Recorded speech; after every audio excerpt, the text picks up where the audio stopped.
ကိုချိုင်းကဒီလိုဂျွတ်တက်ပြီးတော့မှမဲတူးနေလားတစ်ထပ်ပြန်တီးပြီးသွားပြီဆိုရင်ဒီအတွဲကိုတုံးမှုမမေးနဲ့နော်ဒီတစ်ဖက်သေးတယ်ဖြူတာမဟုတ်ပါဘူးနော်ဒီတစ်ဖက်ကိုလည်းပြပါမယ်ဒီတစ်ဖက်တွေ့လားဒီဘက်မှာဆိုလို့ရှိရင်လည်းဖြူပါတယ်အဲ့တော့အရင်ဆုံးဘာလို့ရမလဲဆိုလို့ရှိရင် cleansing water လေးအရင်သုံးမယ် cleansing water ကိုဒီလိုမျိုးလေးစွတ်ပြလိုက်ဆို cotton pad လေးနဲ့ဒီလိုလေးတစ်ချာလေးတုပ်ပြီးပြီးတော့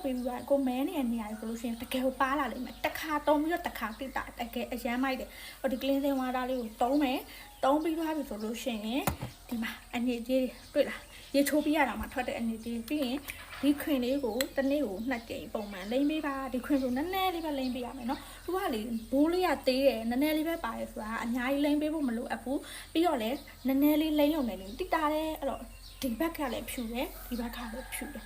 အဲ့တော့ဂျိုင်းဖြူခြင်းတယ်ဆိုလို့ရှိရင်ရောင်းတဲ့လူကိုယ်တိုင်ရစဒီမှာဂျိုင်းဖြူတယ်အဲ့တော့ဒီအတွဲလေးကိုတိတ်ချပါတုံးတော့